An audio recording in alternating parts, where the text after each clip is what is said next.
Kia ora tātou. Lovely to have you back here. I hope you all had lunch.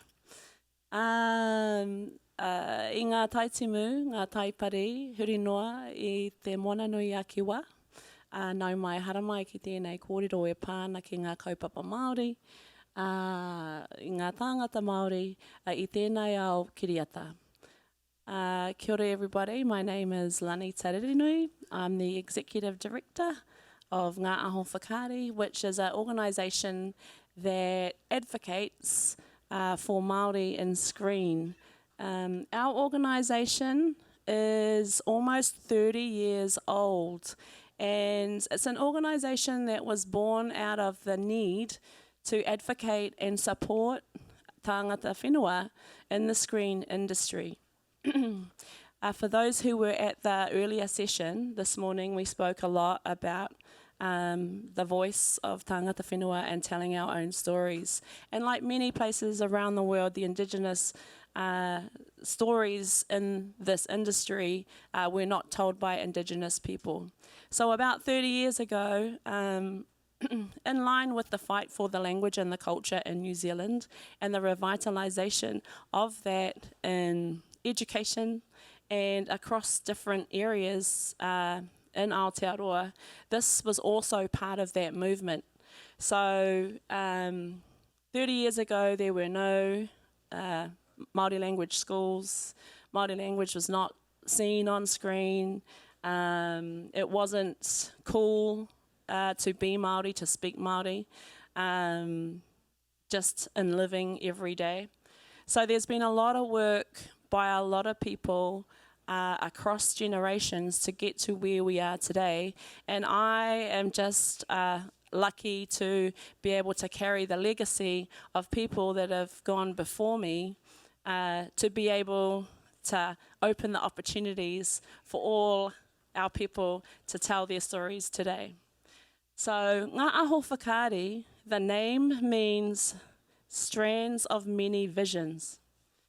And it came together to bring together filmmakers, storytellers, Māori in the industry to come collectively and share the intention of telling our stories ourselves, share the support for telling our stories in our language. And in the last 30 years, there's been a significant amount of things that have come through in terms of the language, in terms of having our own schools, in terms of having our own television station, Māori television, Whakaata Māori, which turns 20 next year. So when we think about that, and we think about the 20-year-olds of today, that we have a generation of young people who don't know a world without their language first. They were lucky enough to be born with the language in their everyday, at their school, on their screens, from the fight of those who came before us 30 years ago. The fight was not just by Māori, it was by Māori and New Zealanders and internationals who supported the stories to be told by the people. So essentially, the role that we play in our industry in Aotearoa, around the world there'll be guilds that people join, like screen guilds that you can join to support your development and things like that. We align in that guild kind of faction, but we're a movement because we align with the Treaty of Waitangi, which is our founding document of our nation. And so there are obligations by the government to serve the partnership and give us the space that we are meant to have. And so our stalwarts are people like Don Selwyn, Miratamita. Before AHO WHAKAARI came, they went to the steps of government and said, you are not doing what you're meant to do, where is our space?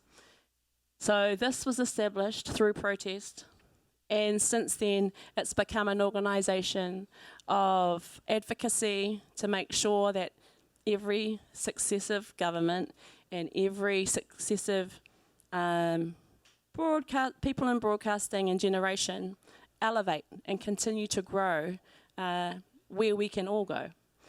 There's a quote there by Don Selwyn, a big thing for us, it's never about one person, and the kaupapa, the movement, is bigger than all of us, and that's how we move forward and what we support and trying to uplift everyone. So while our priority is te tangata whenua, because we have a lot of inequity, it really is the benefit of the whole, because if you can support Māori telling Māori stories, everyone wins. That's pretty much our legacy of where we've come from and where we've come to be here today, and actually the strength of how we always look back to check to make sure that we're on the right path, and remembering what has come before us as we evolve going forward, because it's very easy to forget what has been. Because we also want to be open to the opportunities that the new generation bring. There's a whole new set of young filmmakers that see the world completely differently. And so what can we do to support their visions? So the strands of many visions is not only across the board, but it's intergenerationally. And what are the touch points between all those things that's the gold? Those are the things. It's very easy to be trapped in the trauma. It's very easy to be trapped in the issues. They should always be recognised, but there should always be a look to opportunity to grow up.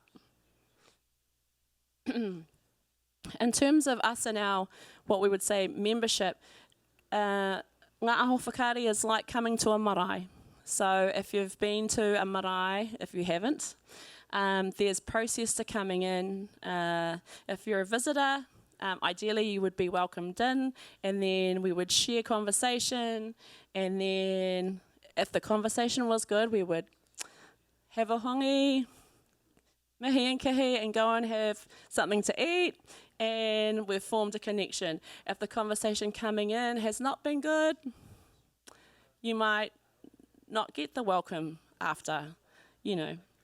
So we looked at our organisation like that to reflect the tikanga or the protocol in which we live to the way our organisation is, and understanding that different people are at different points and they come from different whakapapa, which is lineage, but different whakapapa to the industry also.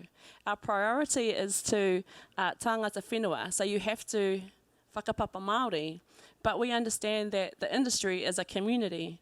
So when you come to be part of our organisation, there are different ways that you can. In the same way that if you're a visitor, we wouldn't expect you to have the same lane as someone who is from the area.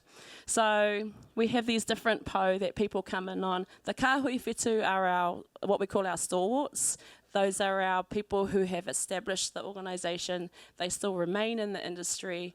They, a lot of them now are leaders in different factions or amazing filmmakers in themselves. The pai matua is what we call the most active. And I would say a pai matua are like you guys who are actively making things and needing some support, but also have the potential to be support to others, which would be the next lane, which is the rangatahi. So acknowledging that young people need the support too, and giving them a space to do that in te ao Māori, because the industry isn't particularly Māori, but you've got kids who have come through school in te ao Māori, and they need to be able to come into this industry with a little bit of respect for that. It's not often so.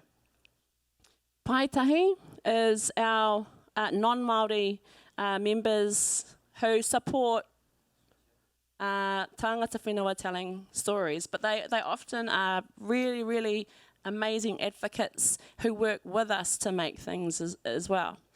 And then on the far end, pai tautoko, those are just straight up supporters of the movement. They support the fact that if Māori are telling stories, telling their own stories, then it's good for all of us. What I'll do now is I'm going to play a promo to a little clip of a documentary that I hope comes to FIFO at some point. But it was a clip that some of our members made, and we played it on Māori television. In terms of documentary factual, it's a good one just to quickly share, because this is something that was commissioned for whakaata Māori around the protest of a piece of land in Aotearoa, which was quite, when we went to get it made, it wasn't resolved. So it was a little bit risky to say yes to a doco we didn't know the end, that what was going to be the end to the story. So these are people of an area called Ihumātao. You may have seen it across the news maybe a few years back, protesting to get their land back.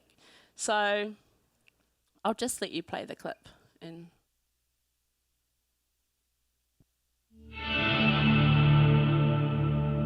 Ihumātao is our identity.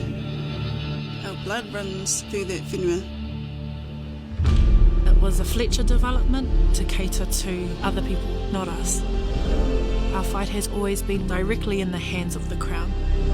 This is our home and we have shared it! Stand with us to protect our whenua from development.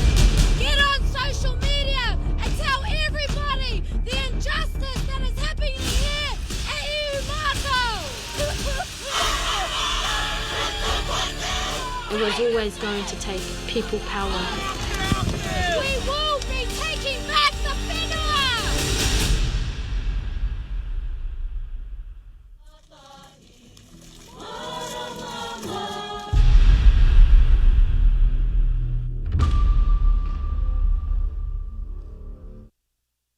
yeah, so that was Mais just c'est a bon en short- fait hein, pour l'image, hein, vous avez tout ce qu'il vous faut? Ouais. Y a pas de soleil qui dérange ou quoi que ce soit? N'hésitez pas à nous dire avant qu'on commence quoi. Irénée, arrête.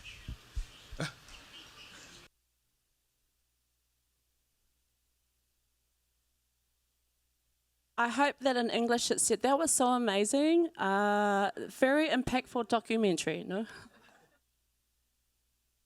I just wanted to share that clip because it just kind of gives a sense of big themes for Te Ao Māori in Aotearoa, where, you know, identity, land, and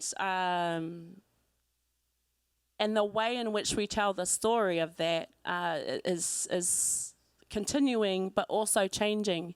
A lot of the footage from that documentary was shot during the protest itself, from inside the camp per se, and their campaign was social media.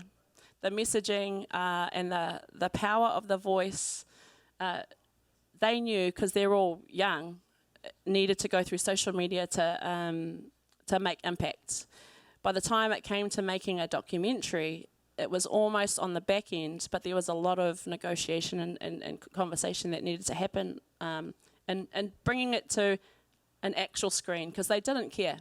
And this is my point about some, you know, where your stories sit now, and some of the thinking of some of our younger filmmakers, where they're not interested in bringing it to your traditional screen because it's surrounded by rights, it's going to certain things. They're interested in what they have to say and where they have to say it, and they're interested in the engagement, which our traditional platforms are still trying to work out, I would say. So that was just an example of the changing mechanism, I think, about making factual story, and for us, when I was at Whakaata Māori, but it still stands today, a reflection of all the type of conversations that we continue to have about impact of our factual stories and docos. Coming back to NGΑ AHO WHAKAARI, I guess it just means that they're in reflection of that, how do we support all people to tell impactful stories that really resonate, that really, really connect to what people are wanting to say. And so our strategy, there's 3 key things that's probably you can use, not even just as part of this, but in general. Our 3 things are he tangata. I spoke about it this morning. It's very important. Who is the person telling the story? Who is on your crew? Who is supporting you? Who are you choosing to be the talent in that story? He tikanga, the way in which you do it. NGＡ AHO WHAKAARI works at a higher level with our stakeholders and funders and broadcasters. Just to talk about, what everyone is doing in Aotearoa, which was spoken about this morning in terms of the strategies of safeguarding the storytellers, the stories, better than what may have been before. And then mana motu hake, which is more about self-determination of it being a time that everyone has to start making their own decisions. We are part of a collective as people. The industry is a collective, but actually one person doing the right thing can make such a difference. It's much better to have one person doing the right thing that everyone can see and follow than a whole crew of people doing the wrong thing and karoha. I don't know what to do with those people, but they shouldn't be making anything. But that's the other thing about that. I shouldn't be so harsh when I say that.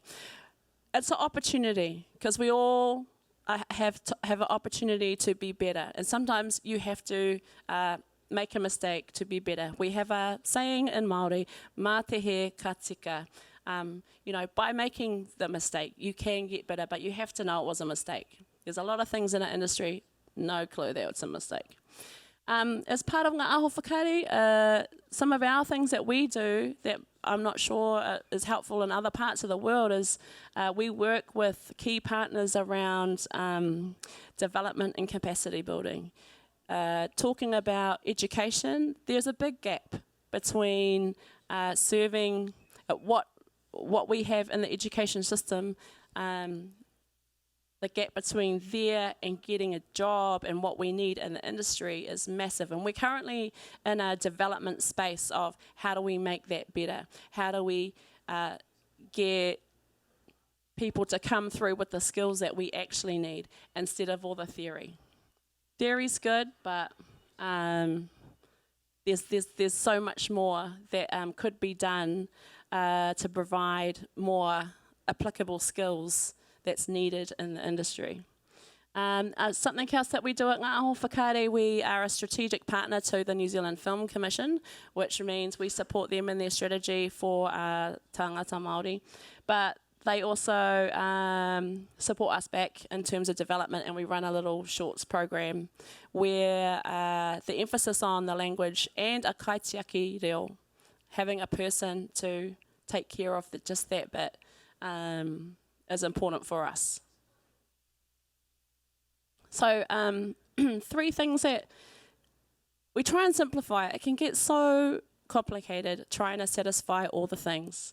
So there's 3 real easy things for us. Whakamana, which is to advocate, whakatika, to elevate, and whakanuia, to celebrate. And I just think post-COVID and in this time, we have to look for some light. If we just remember, just always have the staunch thing, but always have the celebration thing. We have to remember to celebrate the wins. It's very easy not to. The elevate part in the middle, it's, whether it's business, whether it's cultural, always look to try and uplift. There's been a lot of conversation in Aotearoa, and I'm not sure whether this is the same here, around cultural competency. There's a lot of, I know in our industry, there's a lot of people who want to be better, they just don't know how. And so a lot of our conversations in our organisation, people come to us and they go, how can I do this better? The world's changed a little bit and we can't just go in anymore and go, I'm going to film here. That's right. Because it's rude.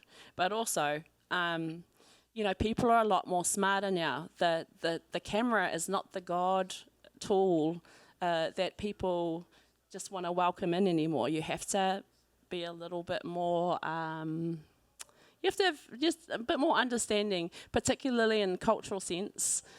And from all the mistakes that we've all made, we can come through and go, okay, here's some things that we can do moving forward. In New Zealand, there's a lot of cultural competency companies now that you can, and people that you can go to who can help you understand more, have more awareness before you go out. This is just part of one of our social campaigns where there's just no excuse to have bad cultural competency anymore. There's so many options out there, but you have to look for it. And then even if you've written a plan, so it's always good to try and find people who know, and then if you've written a plan, it's cool, but it means nothing unless you've got a guide to help you apply it to all your different situations. A lot of times in our industry, what we've seen is that there'll be a plan, a paper, but no one knows what it means or anything, so they just carry on and do whatever they were going to do anyway. Cool, but what a waste of time. What a missed opportunity. That's pretty much what the purpose of he tangata, having the person, and Avec spoke about that this morning too. This one is a little bit about the fact that we have a lot of productions that film around in different locations in New Zealand, local and international, and probably relevant, like going around different places here or anywhere in the world. It's the thing where the camera is not your ticket in anymore. And in Aotearoa, we've got different regions of different tribes and people and families where you have to go and do the work. You have to go and build the relationships. If you don't, it just causes so much more problems. And I've seen where not establishing a good relationship has hampered a production. The other thing is, just because you have an agreement doesn't mean they have to agree. It's reciprocity is important. They don't need us to be there with our cameras at all. So there's a bit of a shift also in going into other people's places and capturing things, and a bit of a shared understanding on what the outcomes of that are going to be, and that all agreements are negotiable. The industry is very, very interesting where the industry agreement is key, and then you just get a no. So. And there's no one plan for all. People have asked me about things like, do you just have a plan that I can go, I need to tick these boxes? Well, you could. There's some basics, but actually it depends on where you're going and what you're doing. It's like if someone came to you guys and said, do you just have a proposal that you wrote from that thing that you made? I'll just use that. Well, you can't. So it also applies to building relationships and making a plan for your production, making a plan with the people that you're working with to do your thing. This is a little bit different. This ko te whakapapa te whakautu is our saying. We like to say that the answers are in the ancestry. And if you look at those 5 images, you would not know how they're connected, I would say. But each of these feature films come from people, well, there are kaimahi Māori on these productions. So there are accolades in every one of them, and it is because of the people. If I speak about The Lion King Reo Māori, we now have Disney movies in Te Reo Māori. That was the first one, launched last year. We have Frozen, also in Te Reo Māori, and they're currently making Coco. The win there is the language. Language and content that our kids love, that's with songs that everyone can enjoy. And it's not too hard. It's enjoyable for the whole family. I've got Thor there because that's a film from Taika Waititi, one of our filmmakers, and it's not particularly something that came through New Zealand, but has anyone seen Thor, the second one? Right. So that's look at it. It's a Marvel movie. It's nothing to do with Aotearoa, but when you watch it, he's got little bits of he's got like one of the gods is Māori in there. He's added the Māori god into the Thor world because he can now, because he's that guy. But it's just the difference that a person can make no matter where they go. So when we talk about Māori in film, he's Māori in film, same. It's not a box. The next one over, Muru, is our representative. It was our representative film for the Oscars, eh? That was an interesting one because if we're talking about factual, that's a film made on the Tūhoe raids, which is quite... someone spoke about the Dawn raids earlier. Tūhoe raids was similar, where the police went in and believed there were terrorists in this area and arrested them. This is a scripted drama that changed that perspective and a little bit well, it's not controversial, but just very interesting to take something factual but write it from another perspective. It was full of te reo Māori, and one of the key things in that film is the issue of translation. So they speak te reo Māori in the area, but what was sent back to the police was translated in a way where they thought it created, and it actually happened, created something really full on. Anyway, it's become a film, and that's an impactful film, but it's quite an interesting mix of the factual and the scripted. And I think we do that a lot as Māori, where we are always influenced by the factual that go into the scripted. That's one of them. Whetū Marama, I don't know if that's been here, that's actual doco. That's on last year. That's from one of our stalwart navigators, Sir Hekenuku Busby, who's passed now, but that doco took like 17 years. That's just commitment to, the kaupapa, but also the relationship that the filmmakers had with him and stuck with it for that long. Whina on the end, also another scripted drama, but again, based on facts, based on one of our well-known stalwarts, Whina Kupa, who protested to Parliament for land to not be taken, to not continue to be taken. So I guess, in terms of storytelling and all the influences, facts and actual happenings for Māori are very influential through all types of genres and things that have come out only just in the last year. That's just last year. But you can see the rainbow that I'm talking about of what Māori in screen looks like. It's a complete array. It's local, it's international, it's musical, it's challenging, it's all the things, but all the things because of the back support from that's built across society, across the nation. If we didn't have that, I don't know if we would be here. That's us. Ngā AHO WHAKAARI has been seen as quite a revolutionary movement and organisation across the different times. Post-COVID, like everyone else, it has been about looking to where is the next pathway, where is the next path for navigation. But I do believe it's international and it's Indigenous because the themes are the same. But at the end of the day, no matter what's happened in the past, no matter the colonisation, no matter the migration, the key things are still identity, connection, and we mustn't forget the creativity, the vision. So in terms of the strands of many visions, we must remember what visions have come in order for us to allow our visions yet to come. And so that probably would be my biggest thing for Ngā AHO WHAKAARI as a koha or a gift of thought for anybody in our industry to think about how we move forward in terms of remembering the past, but also understanding that each and every single person has something, some vision. How do we combine those strands to create magic? Because the world needs magic. So yeah, our goals: know the kaupapa, ignite the kōrero, create the kākano. And kākano in English is seed.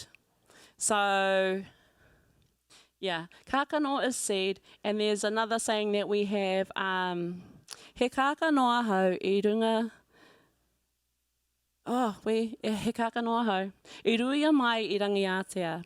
So in English that means I am a seed sown of greatness.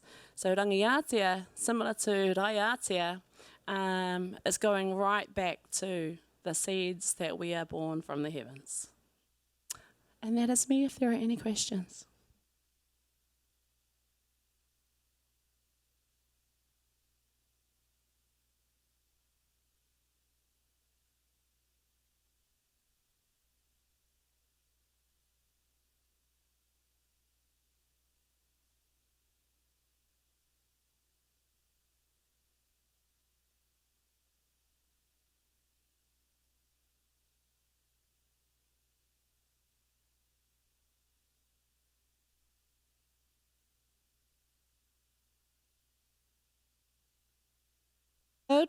That there are no questions.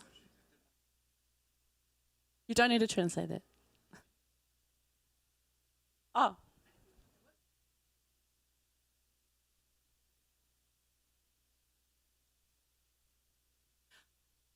Yeah, okay. So, Ngā AHO WHAKAARI actually is in its advocacy, advocated for Māori representation in film. So in terms of the rautaki that's there, the strategy there, it's an organisation that the funders can come to get support to establish these things. Te Māngai Pāho is one of our stakeholders too. They invest in us because we have shared goals in the language and culture. So in that, they invest in us in the same way that the Film Commission do. The Film Commission are a stakeholder and partner for us to support from the Te Ao Māori perspective. With Te Māngai Pāho, the same thing, but more on a language base. So in terms of things that we can support in development, things that we can represent in bringing people together and networking, it'll be if it's about the language. That's our shared goals there. Whereas the Film Commission is about the screen and filmmakers. Yeah. And I'm not sure how it works in other countries. I feel like Ngā AHO WHAKAARI is a bit of a unique organisation like that, where if we had money or not, we would carry on because the kaupapa is bigger than all of us. And over the years, it's had no money. It's, but actually, it should be invested in because it's part of the treaty. It's part of government responsibility. And who else are they going to go to except for the oldest organisation, which is Ngā AHO WHAKAARI, to help deliver it? They could go elsewhere, but we're small and everyone knows each other. So most people associated to our organisation have either been there from the start, come through and left. That's why we're kind of like a marae. You don't have to be at the marae to be from the marae. One of our very first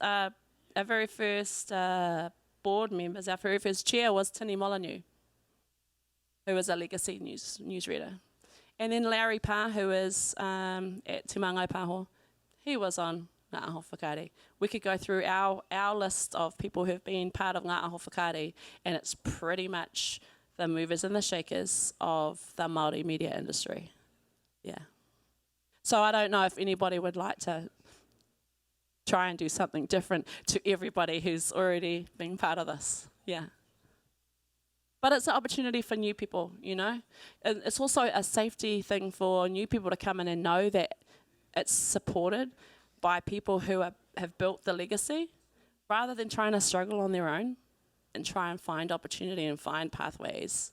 Yeah, it's like phew, I don't have to walk by myself. Yeah.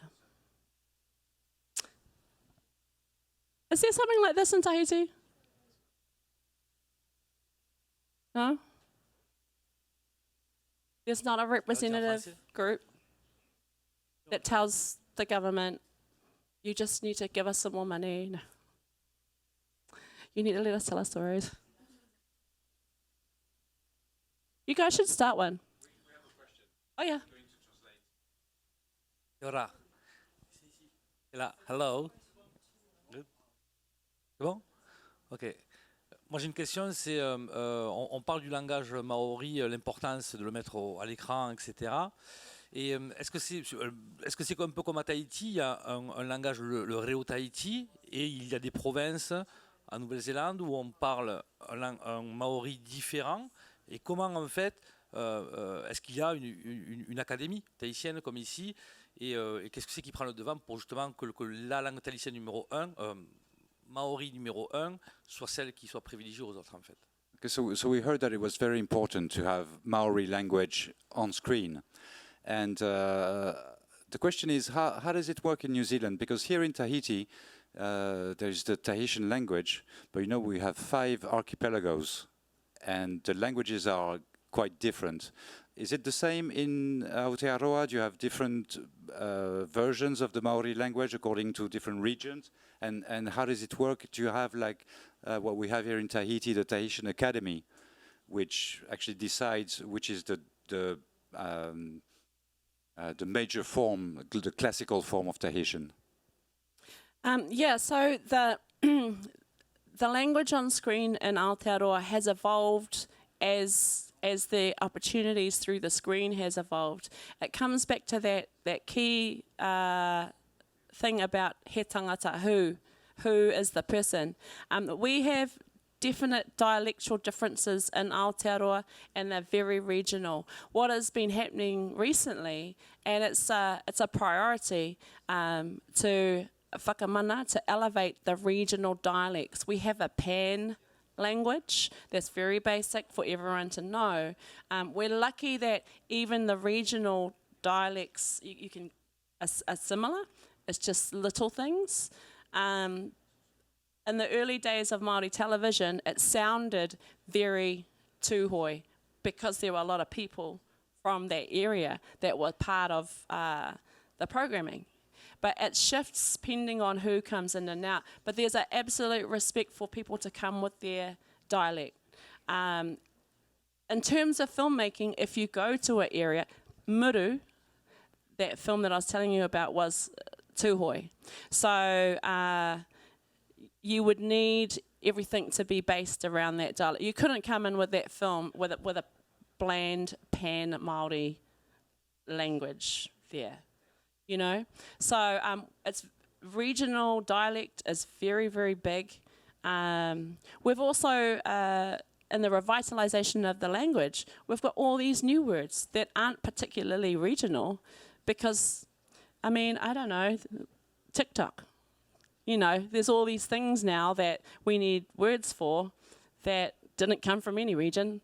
So there's another step of language that we have to try and work out as well. And then there's the difference. Language for screen is very different to language in general, because you have 10 seconds. So that's a whole nother area of how to do language for the screen, which is very, very different. And sometimes you need different words. So the development of language continues on. And I think it's awesome. But it's very open to trying to be the best language that suits the kaupapa from the people connected. If the most connection is what you need to do the thing. Yeah. But no one's you'll get told off if you're trying to put another language to a area that's, because at the end of the day, no matter what you make, it's got to go back to the people. And if they don't like you from that point, then they're not going to like it forever. Do you know what I mean? And the point of the story is to be intergenerational and long giving, because that's how we tell stories in general as Indigenous people. We only tell stories we want that are important to last for learning lessons for the future. I think it's a little bit of a difference in the way that we look at factual story. Instead of going in and film that fabulous sea, we don't really think about it like that. Because even if I leave, my kids might come through and want to ask about that piece, you know? Yeah.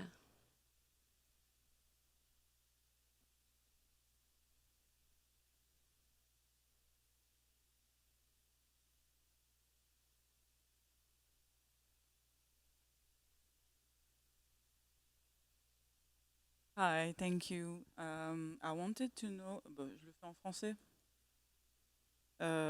I wanted to know, when do you know when you have there's a content that not feels right to you, like what you were explaining earlier about Tupuna and people, your ancestors behind you. That's it. Do you want to know what we consider when we can feel it's not quite right? Yeah, that happens probably every day. Probably with you guys too, just, as you move around in the world. It just presents a challenge or an opportunity on a scale of, okay, there's something here. What is it? Is it something that can be worked through? Does this person need some help? Do we recommend them to speak to someone else to try and navigate them the right way? Because we understand that people are always on a development journey with their projects. And sometimes it's just an idea, and it's a great idea. They just need support. So do we connect them with he tangata? Do we connect them with a person that might guide them to another step? Is it he tikanga? Is it a protocol or a process that they have or they haven't actually had a look at to help navigate them to the path? And yeah, those are probably the two key things, because you can suggest and recommend to people and hope they take on board, but if they make it to the next step, that's cool, and hopefully it'll get made. But if they don't do the right things, it usually doesn't go any further than that. And it just is what it is, and maybe they've got something else that they need to add. Sometimes things get through that we absolutely hate, though, without a doubt. And that's learning too. That's learning to go, that got through. What do we do about things getting through that should never have? And then we go to the funders and the broadcasters and we go, what was that? And it's a conversation that we can hold them account to and go, there was this. How does it get to this being made? But I think that's a ongoing conversation in the industry in general of things where we're trying to just move everyone forward. Not everyone's going to have it all. And what bits can we all learn from? And make systematic change as well. Yeah.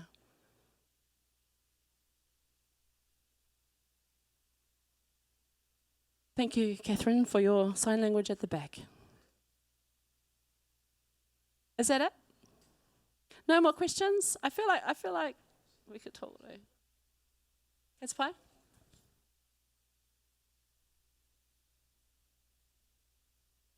Thank you, everybody.